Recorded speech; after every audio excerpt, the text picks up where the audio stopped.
pwede po ang isang OFW ay mag-for good na dito sa Pilipinas. Grabe, di ba? Kaya ako pag naano ko, kinikilabutan talaga ako eh. Kasi po, palakpakan po natin, dalawa na po yung nag-for good. Grabe sa mga business partner ko na taga Negros at grabe na tinuturoan natin sa negosyo. So, ibig sabihin po, dito talaga, pag ito po ang ginawa natin, may exponential growth of income. Yun ang gusto kong maintindihan ninyo, na naintindihan ko rin, na kung saan dati, ang alam ko lang, kumita.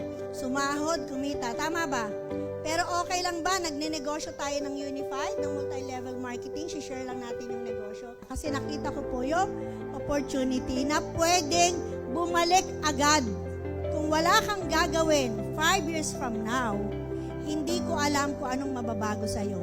Pero pag sinabi ko sa'yo na mag-unified ka, starting today, mag-decide ka, ako na yung magsasabi sa'yo kung ano yung nangyari sa amin, pwede mangyari sa'yo. Okay ba yon?